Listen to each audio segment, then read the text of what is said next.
Hey, what's going on, y'all? It's me coming at you again with another vid. Well, let the call-outs begin.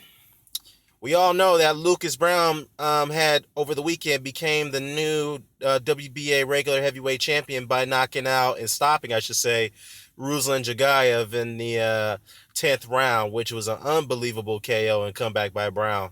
My hats off to him becoming Australia's first heavyweight champion.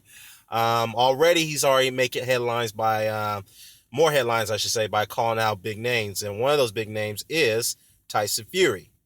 All right. And this is where he had to say, quote, I don't think Fury, I don't think he, as a Tyson Fury, has a chin to hold my, that can hold my power. Unfortunately, he does have the reach. He is 6'9" with a very long and quite agile for a big boy. Now, it wouldn't be easy task for whatsoever, but I think if I land 3 or 4 good shots on him, I think it'd be all lights out, good night. End quote. Now, if you ask me what Browne's referred to by saying that Tyson Fury's chin wouldn't hold up against my power. I think he's referring to the fact that Tyson Fury had got dropped very, very hard a couple 3 years ago against Steve Cunningham, who is a career cruiserweight, and Cunningham is not known to be a power puncher.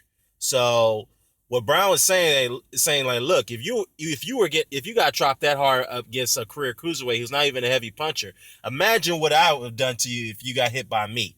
And we all know that Browne is a very, very devastating puncher, much heavier puncher than Steve Cunningham. So he may have a point there. But needless to say, he did concede to the fact that his skills are not, his attributes doesn't match up to the skill set of Tyson Fury. And the fact that Fury is indeed 6'9", he does have very long reach, he does have very quick hands, and he's very agile. So his style and awkwardness will give Browne very, very, very, much problems if they were to have to fight. So if you ask me, if I had to match this up stylistically, if Browne if he has any chance of winning this fight, there's no way he's going to outbox Fury. Even though he did display those skills in the fight against Jagayev, which I was very, very impressed by, he's going to have to take the fight to Fury. That's the only way he's going to beat him. He's going to have to get inside, land those powerful right hooks, and he'll probably be able to get him out of there. But then again, Fury is very, very agile, and he's very tricky. He does have respectable power. So, yeah, it'd be a very, very tricky matchup. I mean, UK versus Australia. That would be a very big heavyweight fight. Very big heavyweight fight. Needless to say, Lucas Browne does have a mandatory challenger, which is Frederick Kendall, which I don't understand why he's a mandatory challenger, but he is part of this heavyweight tournament that was installed by the WBA, so we'll see how that goes. But in other news, David Haye had called out Lucas Browne. It's on his Facebook page, so I'll leave a link to that so you can take a look at that video. He's called out Lucas Browne, and he's interested in getting a fight with him, even though he's admit that he didn't know too much about Browne prior to the Jagayev fight. In fact, that David Haye himself had said that if Jagayev was going to get past Browne, which David Haye had expected that to happen, he would have gotten a shot at Ruslan Jagayev for the title. Oh man, this is getting interesting by the minute. But then again, I know some people may get a little spiteful for the fact that David Haye's been opened up his mouth a lot ever since he's been returning. I mean, which is a good thing to me because he is calling out names.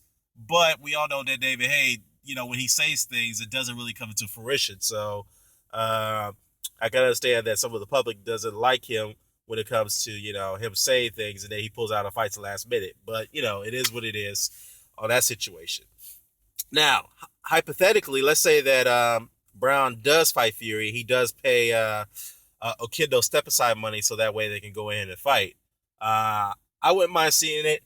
I think it'd be a damn good fight. Another damn good fight for the heavyweights, which I have to say is it's back. It's back in the spotlight. It's getting all the well-deserved attention because they're all fighting each other. They're calling out names and they're knocking people out.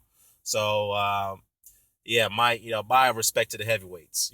So again, as for the lower weight classes, take heed. Y'all need to take notes for this, man, because this is exactly what what the heavyweights is about. It ain't about ducking and diving. It ain't about weight drain. I'm sorry, not weight drains. It ain't about catch weights. It ain't about rehydration clauses. It's about fighting each other at their best weight. It's about fighting the best. They don't care who it is. It's about fighting the best in their backyard. This is what the heavyweights is about. So, yeah, let me know what you think about this call out by Lucas Browne. And let me know what you think about the call out by David Haye.